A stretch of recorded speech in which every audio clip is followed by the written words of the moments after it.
We are continuing on in the Messianic miracles. I'm calling this part 2 of 3, so you know there will be an end to this eventually, right? So the Messianic miracles. So the first thing I wanted to cover just briefly is, what do we mean by Messianic? And it means that of the Messiah. And what do we mean when we say of the Messiah? Okay, Messiah comes from the Hebrew word Mashiach. You see that on the left. And it means the anointed, actually. It means anointed, but then when you add the HaMashiach, it's the anointed. And that is the Hebrew. And then when we went to the Greek, because that's what our original New Testament was written in, Messiah becomes Christos. And it's not that far of a leap to realize that Christos in English is Christ. Okay, so Yahshua is Jesus, is Yahweh is salvation, and HaMashiach is the anointed one. So Jesus Christ is God is salvation, the anointed one. And we see therefore that anointed is Mashiach, which is Messiah, which is Christos, and which is Christ. So when we say the Messianic miracles, we're saying the Christ miracles, or who will the Christ be? And we talked about that last week. As I did last week, I want to continue with opening with a Christmas passage. Last week we looked at Joseph's passage on the dream he had. This week we're going to look at Mary's encounter with an angel. It says, "Now in the 6th month, the angel Gabriel was sent by God to a city of Galilee named Nazareth, to a virgin betrothed to a man whose name was Joseph, of the house of David. The virgin's name was Mary. And having come in, the angel said to her, 'Rejoice, highly favored one, the Lord is with you. Blessed are you among women.' But when she saw him, she was troubled at his saying, and considered what manner of greeting this was. The angel said to her, 'Do not be afraid, Mary, for you have found favor with God. And behold, you will conceive in your womb, and bring forth a son, and shall call his name Jesus. He will be great, and will be called the Son of the Highest, and the Lord God will give him the throne of his father David. And he will reign over the house of Jacob forever. Of his kingdom there will be no end.' Then Mary said to the angel, 'How can this be, since I do not know a man?' And the angel answered and said to her, 'The Holy Spirit will come upon you, and the power of the Highest will overshadow you. Therefore also that Holy One is to be born will be called the Son of God. Now indeed Elizabeth, your relative, has also conceived a son in her old age, and this is now the 6th month for her who was called barren. For with God nothing will be impossible.' Then Mary said, 'Behold, the maidservant of the Lord, let it be to me according to your word.' And the angel departed from her." And kind of my theme this week is with these Messianic miracles is, for with God, nothing will be impossible. Okay? And that's exactly what Mary can accept. And we talked about Joseph and how he has the comfort of the scriptures to know the dream he had was true. And same with Mary, she would have known these same things. Okay, so I'm now going to review quickly what the history of Messianic miracles are. Okay, first they were determined by the Pharisees. So what we know is that the oral traditions are what went hand in hand with the with the 10 Commandments and the law that Moses got on Mount Sinai. And they kind of had these oral traditions, these things that were passed on orally, not written time after time. And then after the Babylonian captivity, and then the Romans later destroying the temple, and the fact that we had that 450 years from the end of Babylonian reign, basically Malachi, all the way to Matthew, the Pharisees are saying these oral traditions are going to get lost. We need to get these things written down. And after the destruction of the temple by the Romans in 70 AD, that's when they started realizing this, because the Jews were going to get dispersed. These oral traditions were then written down, and that is what's called the Mishnah. So all these things, I think I kind of jumbled that around a little bit last week, is that the oral traditions is what contained the miracles that Christ, the Messiah, had to do to prove he was the Christ. Okay? And so, what are these miracles? And we talked about two last week. Two of them were healing leprosy, and the other was casting out a demon from a mute. Healing leprosy because no one had ever been healed of, I should say, I need to correct that. Nobody was healed via a man by God that we have a record of in the Old Testament healed of leprosy. So, meaning that's why the Jews, the Pharisees, picked this one, because they don't have a record of it happening, and so therefore that became one of the miracles. The only time it happened was to Miriam, and that was directly from God and healed by God. Okay, the casting out of a demon, again, the routine they have a routine, a step pattern to cast out a demon, and you had to learn the name of the demon in this process. So if a mute person was possessed with a demon, how are they going to get the name? So therefore, only the Messiah would know the name and be able to cast the demon out. Okay? This week, we're going to look at healing a birth defect, meaning blind from, in this case, blind from birth. And then next week, we'll look at raise one from the dead after 4 days. Okay, so the third miracle we're looking at is healing a birth defect, which is a man born blind. And we're going to go to John chapter 9, and we're going to cover the first 34 verses, but I'm going to walk through this with it, and it shouldn't be, I'm not going to be as in-depth as Ephesians. So, the first thing, though, before we go to that, so be ready for John chapter 9, is why is it Messianic? So we know what the Messianic miracles are. How did they come to determine that this one would be one of them? Okay, the Jews thought a birth defect was a punishment from God. Okay, and in Exodus, because they take that from their oral or from the law, that the Old Testament, Exodus chapter 34 verse 7 says, visiting the iniquity of the fathers upon the children and upon the children's children unto the third and fourth generation. So they're saying that birth defects are a punishment from God because if the fathers are bad, the children are going to pay for it. Okay? And then in Exodus 4:11 it says, and the Lord said unto him, he's talking to Moses here, who hath made man's mouth, or who maketh the dumb, or deaf, or the seeing, or the blind? Have not I the Lord? And that interchange right there in Exodus 4 was Moses at the burning bush and not really wanting to be God's spokesperson. And so God said, no, I can take care of it because I'm the one that's in control of everything. Okay?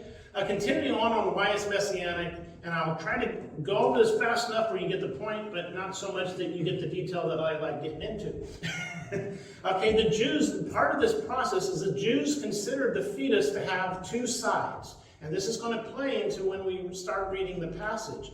The Yetzer Hara, if I pronounce it right, is the congenital inclination to do evil by violating the will of God. So the Yetzer Hara is basically our sin nature, I guess is the simplest way we could put it. The Yetzer Hataf is the good inclination or impulse, okay? It's our nature to want to do good, but it's not our nature, okay? It's designed to lead the Yetzer Hara to make desirable results. So in other words, we're born evil, we're born with sin, and the Yetzer Hataf is what helps us learn to control that evil nature, and that's not acquired until the age of 13, hence the bar mitzvah. Okay, so the Yetzer Hataf, the good inclination, is 12 years behind the sin nature. Okay, so that's what they talked about.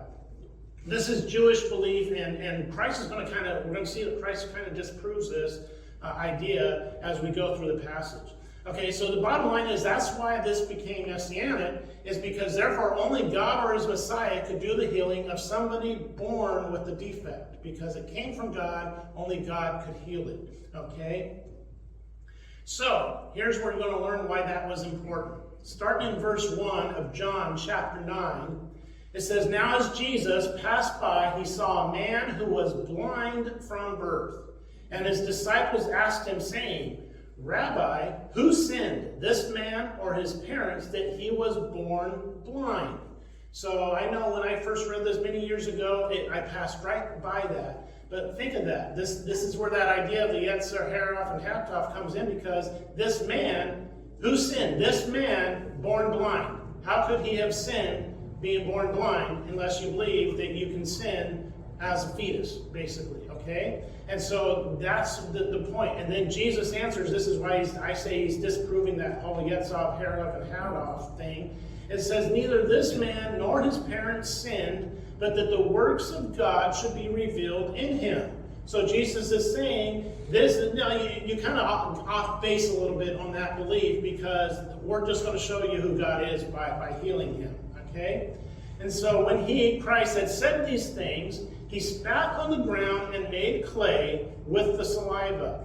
And he anointed the eyes of the blind man with the clay. And he said to him, go and wash in the pool of Siloam, that which is translated sent. So he went, washed, and came back seeing. Okay, there's the miracle. Okay, and just as a side note, the pool of Siloam, that is at the base of the temple. As you head up to the temple, that's the pool where they kind of did their cleansing and got prepared and prepared their hearts as they made the trek up to the temple. And so that's where Jesus sent this guy to wash. I kind of wonder how they took this blind man washing mud off his face in the temple pool. Okay, so therefore, continuing on in verse 8, it says, therefore the neighbors and those who previously had seen that he was blind said, so here's the point, is we're going to slowly see this come about. The entry point is the healing of being blind. But the whole Messianic idea, the whole process of Christ showing him that he was the Christ and how the religious leaders of the time denied it, is kind of what we're going to unfold here. And he says, so first off, the neighbors and those who previously had seen that he was blind said, is not this he who sat and begged? Some said, this is he. Others said, he is like him. He said, I am he. Okay, this is all basically, I like to point this out, a little bit of a rabbit trail. I won't stay on it. This is the only other place in John that the term I am is used. All the other I am statements in the book of John, Christ uses to say he is I am, and I am is Yahweh. Okay, so that's a cool little side trip. But anyway, so they're saying is, they're like, no, it's not him. He's not the guy that was blind. Yeah, I think he was blind. And he finally says, look, guys, I was a blind guy. Okay? And so then, continuing on, it says, therefore they said to him, how were your eyes opened? He answered and said, a man called Jesus made clay and anointed my eyes and said to me, go to the pool of Siloam and wash. So I went and washed and I received my sight. Okay, so it's a simple process, right? And so continuing on, it says, then they said to him, where is he? He said, I do not know. They brought him formerly who was blind to the Pharisees. Okay, so here's where we start getting the Pharisees involved, and it gets a little bit more complicated, and we see, the dynamic that's going on with Jesus and the Pharisees. Now, what Jesus is prone to do, now it was a Sabbath when Jesus made the clay and opened his eyes.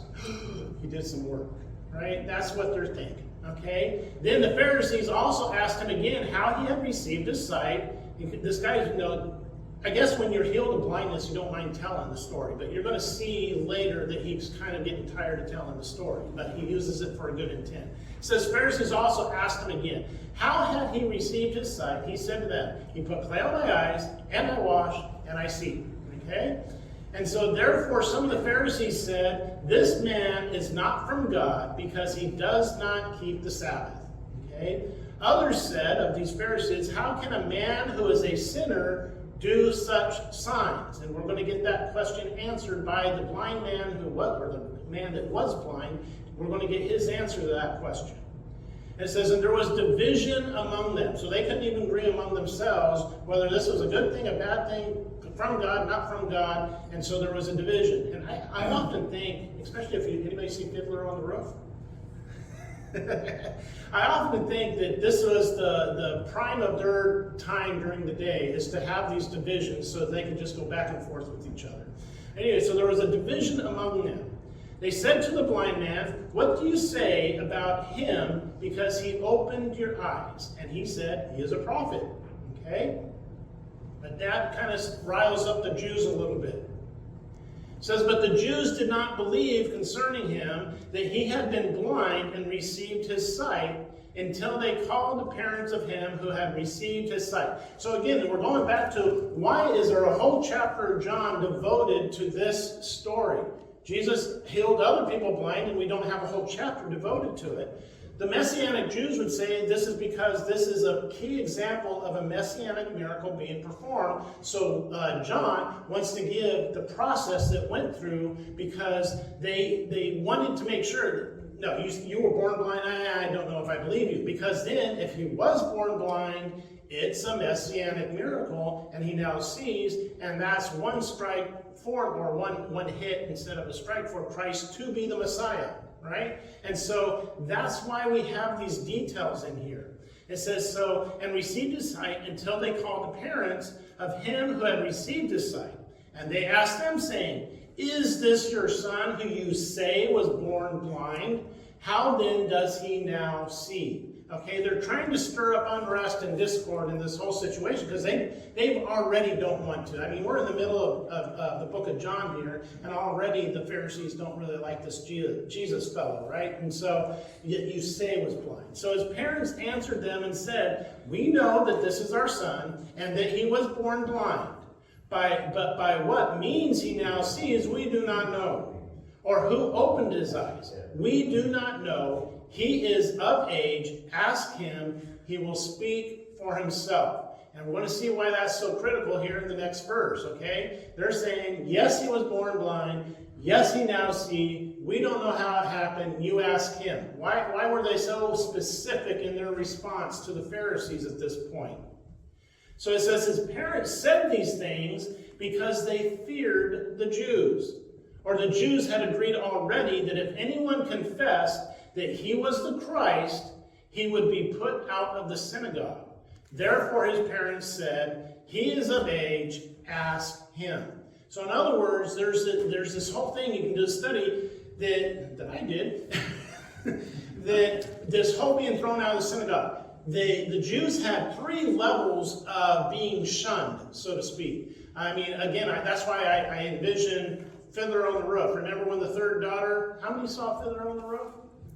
Okay, so the third daughter goes and wants to marry outside of being a Jew, and it's a Russian soldier to boot. And so Pavlov, whatever his name was, the main guy, he was like, "No, you are shunned, you are cast out." And there's a whole song and everything, and he's holding up his hand against his daughter to say, "No, you are not my daughter anymore. You are disowned. Go away. You have broken our sacred trust and who we are as Jews."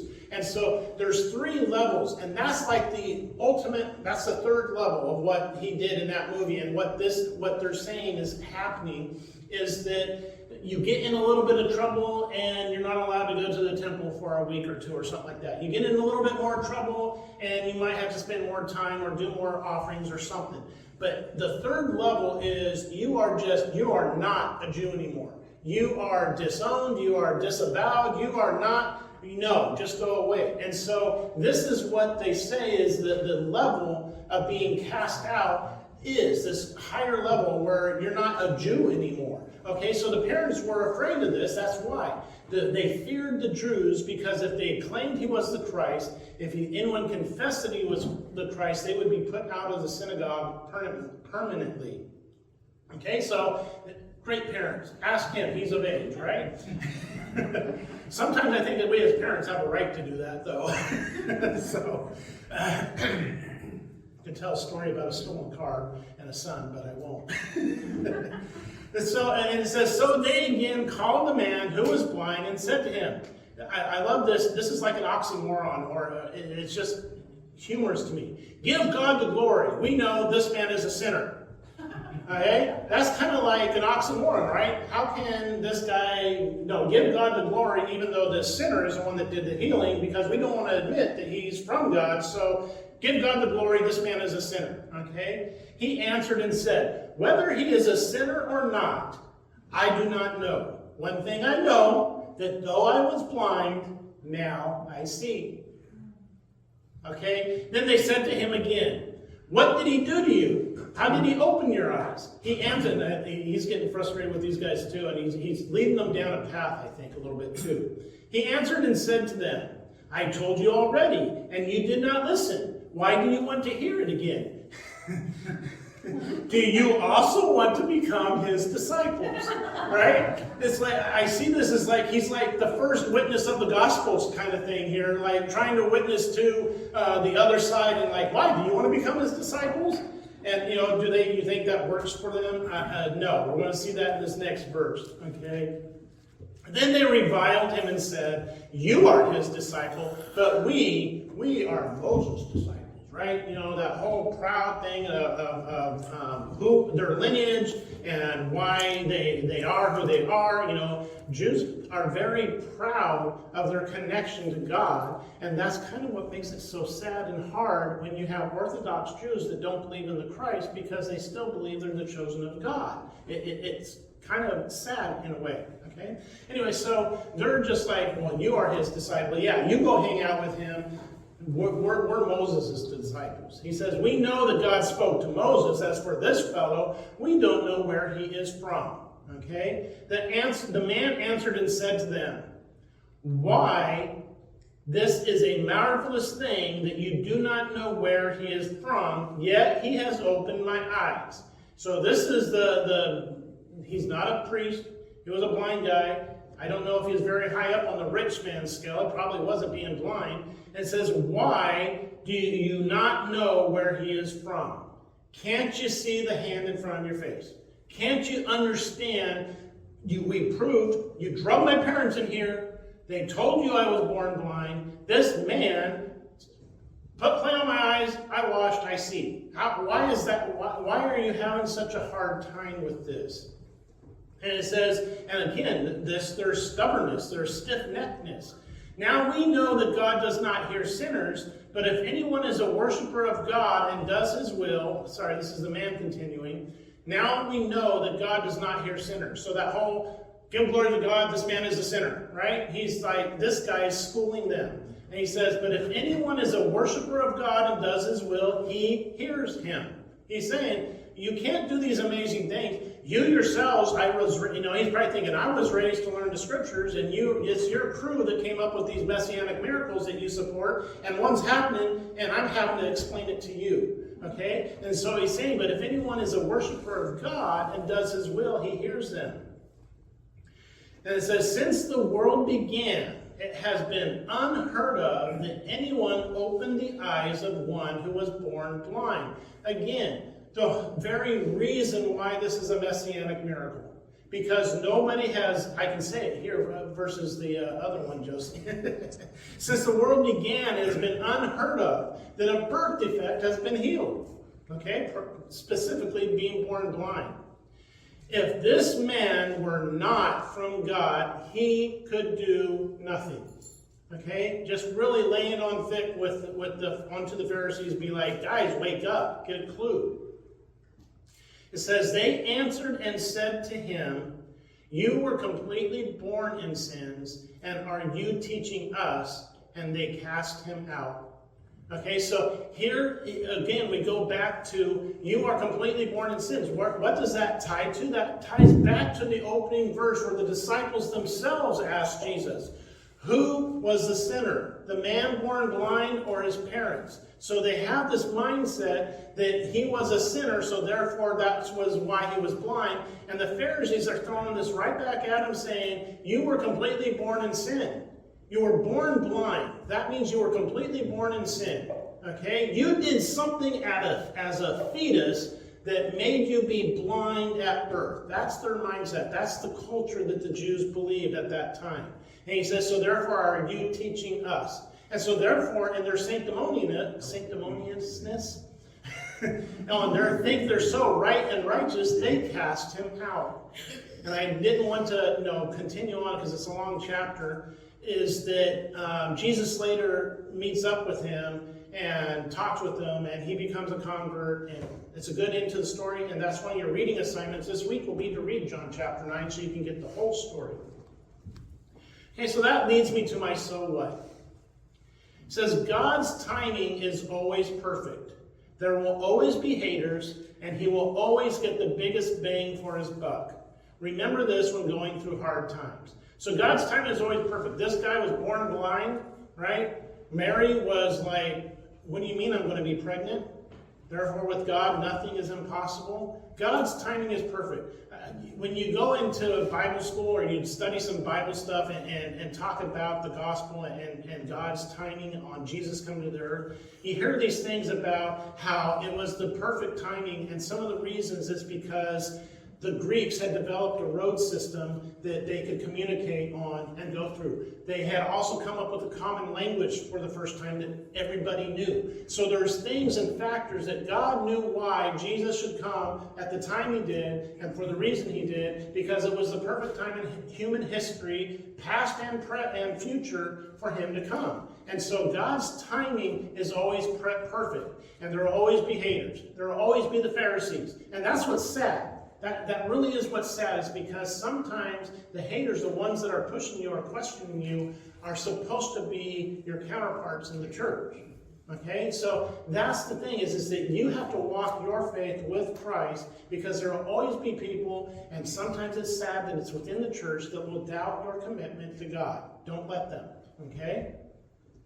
And then he always gets the biggest bang for a buck. Because when he has the perfect timing, he's going to get the biggest impact. And to the point that a blind man got to school the Pharisees on how wrong they were.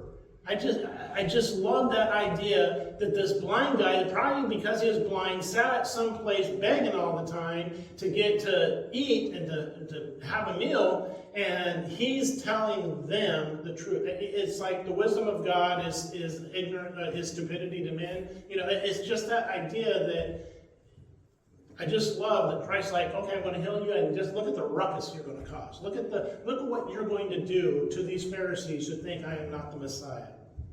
Okay, so remember that when you go through these hard times. So the point to ponder is, when was a time that you struggled? I don't think I corrected the English on this. When was a time that you struggled and God came through in his perfect timing? Does it help you in any current situation?